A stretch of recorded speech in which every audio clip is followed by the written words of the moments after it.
नमस्कार, मैं जितेंद्र जैन और आप देख रहे हैं खबर समय जगत। आइए नजर डालते हैं आज की कुछ ताजा तरीन खबरों पर। खंडवा जिले के थाना 6 गांव माखन क्षेत्र के ग्राम बंजारी की घटना को लेकर आज सोमवार को कलेक्टर कार्यालय में दिन भर ज्ञापन देने का दौर चला, जिसमें कांग्रेसियों ने पुलिस कार्रवाई को गलत बताते हुए संबंधित अधिकारियों के विरुद्ध कड़ी कार्रवाई करने की बात कही। वहीं स्वास्थ्य विभाग के कर्मचारियों के साथ पहुंची डॉक्टर पूर्वा ने भी अपना पक्ष रखते हुए शासन प्रशासन से सुरक्षा देने की मांग की है, ताकि स्वास्थ्य विभाग का अमला बेखौफ होकर जमीनी स्तर पर काम कर सके। कुंभी पटेल समाज द्वारा भी प्रताड़ित परिवार को न्याय दिलाने के लिए ज्ञापन सौंपा गया। पुलिस अधीक्षक श्री विवेक सिंह ने थाना प्रभारी गणपत कनील और आरक्षक आकाश बामले को तत्काल प्रभाव से निलंबित कर दिया है। वहीं कलेक्टर खंडवा ने अपने सभी मातहतों को हिदायत दी है कि वे कोविड केयर सेंटर में पहुंचने वाले मरीजों पर विशेष ध्यान दें और उनके साथ अच्छा व्यवहार करें। शक्ति पर पुलिस प्रशासन द्वारा बर्बाद पूर्वक की गई कार्रवाई एवं पीड़ित परिवार की निष्पक्ष जांच बाबत महोदय जी, इस ज्ञापन के माध्यम से श्री तिरोले कुंभी पटेल समाज निष्पक्ष जांच एवं पुलिस की बर्बरता के खिलाफ FIR दर्ज हो एवं दोषियों पुलिस वाले वीडियो में जिस तरह से मात्र शक्ति को लाठी से सिर पर और अश्लील तरीके से हरकत करते हुए मार रहे हैं, जो कि अत्यंत दुखनीय घटना है।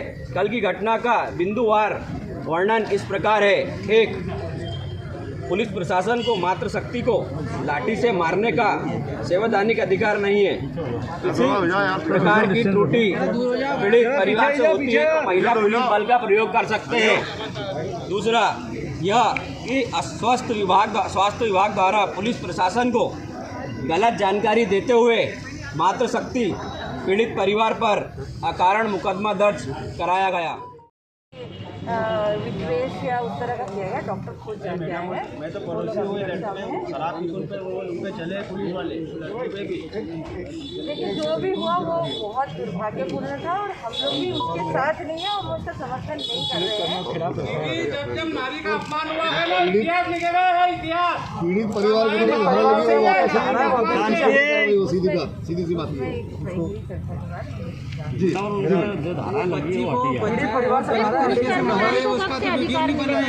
कुंभी पटेल समाज का ऐसा कोई इतिहास नहीं है, मतलब कोई अपराध वो जो धारा लगी है उसका श्रेणी में नहीं है, मतलब हमारे क्या धारा बहुत सारी लगा जाती हुई है, मतलब जाती हुई क्या वाक्य क्या हुआ था आपके? अपना परिचय दीजिए। मैं डॉक्टर पूर्वा कुशवाहा, आयुष मेडिकल ऑफिसर, 6 गांव माखन। ये बताइए कल हुआ क्या? सर, कल हम जैसे ही ग्राम बंजारी पहुंचे, हमने सुपरवाइज़र को फ़ोन किया कि हम लोग हमारी टीम आ रही है, आप आशा को बोल दीजिए कि वो तैयार रहे हमें ले जाने के लिए। फिर जैसे ही आशा के घर पहुंचे, आशा ने उसके लड़के को पहले ही भिजवा दिया था कि सब लोग घर पे रहे, स्वास्थ्य विभाग की टीम आ रही है, तो आप लोगों की सबकी जांच होगी, इसलिए आप घर पर ही रुकिए।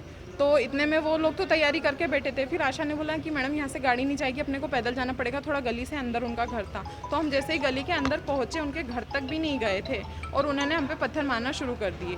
और वैसे ही मैंने उसको बोला कि भागो यहाँ से। बहुत गालियाँ दे रहे थे सब लोग, बहुत पत्थर मार रहे थे कि ज़बरदस्ती हमको परेशान करते हो, पॉजिटिव निकालते हो, ज़बरदस्ती लोगों को परेशान करने का वो ले रखा है। फिर मैं भागने लगे तो इतना बड़ा पत्थर था, उसने मेरे को मारा। वो तो भागी मैं, तो मेरे सिर पे चोट नहीं लगी, मेरे पीछे लगी, जिसके कारण मैं गिर गई। गिरने से मेरे हाथ में बहुत बुरी तरीके से चोट आई है। और फिर उसकी लड़की ने मुझे पकड़ लिया, हाथ दोनों पकड़ लिए। वो NM थी, वो मुझसे पूछ रही थी कि तू होती कौन है यहाँ आने वाली, तू कोरोना के बारे में जानती क्या है, तेरे पास रिपोर्ट है? तो मैंने बोला आप बताने का मौका दोगे जब तो मैं बताऊँगी ना। तो उसने, और फिर वो श्रीराम मुझे छोड़ के इसके पीछे भागा और इसको पाइप से मारे। ये बुलाने की ड्राइवर को। आपने कहा कि एक वीडियो वायरल हुआ जिसमें आपके साथ मारपीट हो रही है, वीडियो कहाँ है? वो वीडियो मुझे पता चला है कि बना है, लेकिन वो गांव वाले दे नहीं रहे हैं। और ये गांव वाले आज इतने खड़े हैं, जब मुझे मारा जा रहा था, इसको मारा जा रहा था, एक ने भी उसको रोकने की कोशिश नहीं करी।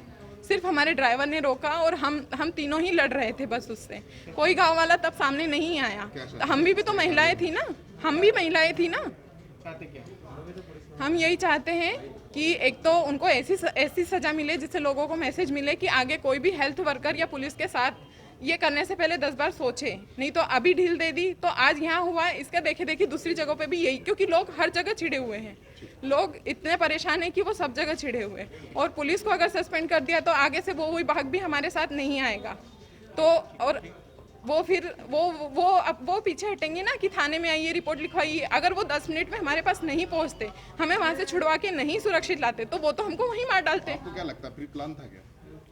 हो सकता है कि प्री प्लान्ड हो, नहीं तो कहीं भी हम घर जाते तो पहले हमसे बात करते हैं ना।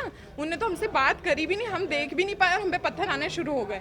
आशा का लड़का पहले ही जाके बोल आया था ना, तो उन्होंने तब से ही तैयारी करके रखी थी। आगे आप लोग ड्यूटी करेंगे कि नहीं करेंगे? आगे हम ड्यूटी करेंगे, लेकिन हमें पूरी सुरक्षा या हमको पूरा पहले विश्वास दिलाना होगा आप लोगों को। परिचय दे दें अपना। 30 पेशेंट लगभग भर्ती हैं और पेशेंट्स की संख्या अन्य ज़िलों से करीब 5 या 6 ज़िले हैं, जैसे खरगोन है, बड़वानी से, सेंधवा से है, हरदा से भी लोग हैं, बुरहानपुर से लोग हैं जो खंडवा में मेडिकल कॉलेज में भर्ती हैं, जिनका उपचार किया जा रहा है। एट प्रेजेंट हमारे यहाँ कोई भी क्राइसिस की स्थिति नहीं है, ऑक्सीजन की पर्याप्त संख्या है, बेड्स भी हमारे पास पर्याप्त हैं और समस्त जितने भी मरीज़ हैं उनको त्वरित उपचार करना और उनको स्वस्थ करना, ये हमारा अभी उद्देश्य है। अभी जितनी भी व्यवस्थाएं हैं उनको और दुरुस्त करने के लिए आज सारे विभागों की मीटिंग ली गई है, लगातार कार्रवाई कर रहे हैं, हम लोग सुधार कर रहे हैं। इसमें जो फील्ड के लेवल पे है, फील्ड लेवल पे भी बहुत सारे होम आइसोलेशन पेशेंट्स हैं, करीब 100 है उनकी संख्या। उन होम आइसोलेशन पेशेंट्स की केयर करना, उनको लगातार फ़ोन करके उनके हालचाल लेना और वो अपने घरों में रहें और व्यवसाय या किसी अन्य जगहों पर लोगों से न मिलें ताकि संक्रमण और न फैले। इसके लिए पुख्ता इंतजाम करने की अभी वर्तमान में व्यवस्था की जा रही है। लगातार लोगों का सहयोग मिल रहा है। छोटी मोटी इधर उधर घटनाएं हुई हैं, जिन घटनाओं के संबंध में लगातार जांच की जा रही है, लोगों को समझाइश दी जा रही है और आपसी जितने भी जनप्रतिनिधि हैं, प्रशासकीय अमला है और जितने भी सहयोग है, मीडिया है और अन्य समस्त के सहयोग से लगातार हम इस कोरोना की स्थिति को काबू पाने के लिए चरणबद्ध तरीके से कार्रवाई कर रहे हैं। ऑक्सीजन के लिए हमारे पूरा सिस्टम लगा हुआ है। एयर सेपरेशन यूनिट जो होती है ऑक्सीजन की, वो भी आज चालू हो गई है। उस एयर सेपरेशन यूनिट्स में करीब 10 या 15 बेड जो हैं उससे भी सपोर्ट हो जाएंगे, जो सीधा एटमॉस्फेयर से ऑक्सीजन लेता है। इसके अलावा सिलेंडर्स भी पर्याप्त संख्या में, लगातार हमको वरिष्ठ अधिकारियों के मार्गदर्शन में हम लोगों के सिलेंडर भी भराए जा रहे हैं और सिलेंडर्स की व्यवस्था की जा रही है। साथ में लिक्विड ऑक्सीजन का जो टैंक हमारे कॉलेज में गतिशील है वो भी चल रहा है और उसमें भी नियमित रूप से ऑक्सीजन भरा जा रहा है। और किसी भी जो पूरा मैकेनिज्म है उसके लिए डीन और पूरे कॉलेज को व्यवस्था पूरी देखी गई है, उनके द्वारा अच्छी व्यवस्था की जा रही है। और इस संबंध में मरीजों के खाने पीने की एक दो दिन आए थे, वो सारे इश्यूज़ भी क्लियर किए गए हैं और उनका लगातार फीडबैक लिया जा रहा है। और केवल मेरी सबसे ये अपील होगी इस टाइम पे कि कोई भी अभी लॉकडाउन की स्थिति हमारे ज़िले में, हम केवल अगर मास्क पहनेंगे, सोशल डिस्टेंसिंग मेंटेन करेंगे तो वो स्थिति निर्मित नहीं होगी। आज भी हमारे ज़िले में जितने केस हैं और जिस तरह से हम उपचार कर रहे हैं और लोगों के सहयोग से हमें प्राप्त हो रहा है, आगे चल के भी हम बिना किसी लॉकडाउन के अगर इस स्थिति को करना है तो सबको सोशल डिस्टेंसिंग मेंटेन करनी पड़ेगी और मास्क पहनना पड़ेगा और हमको सहयोग करना है। हर चीज़ में अगर हम सहयोग करके आगे बढ़ के आएंगे तो अपने समाज, अपने घर, अपने परिवार की सुरक्षा हमसे हो पाएगी। जी सर, कल जो मांग उठी थी पटेल समाज की तरफ से सस्पेंड करने की, उसको आगे कार्रवाई किस तरह की हुई सर? अरे बिल्कुल, पूरी जो घटनाक्रम था उसके एक संक्षिप्त मैंने ब्रीफिंग लिया था सीएसपी से और उसके आधार पे लापरवाही और महिला बल की उपस्थिति के बिना इस प्रकार से घटनाक्रम जो हुआ था उसकी वजह से थाना प्रभारी और जो आरक्षक था उसको वहाँ पे हमने सस्पेंड किया है। खंडवा से खबर समय जगत के लिए दीपक चाबरे की रिपोर्ट।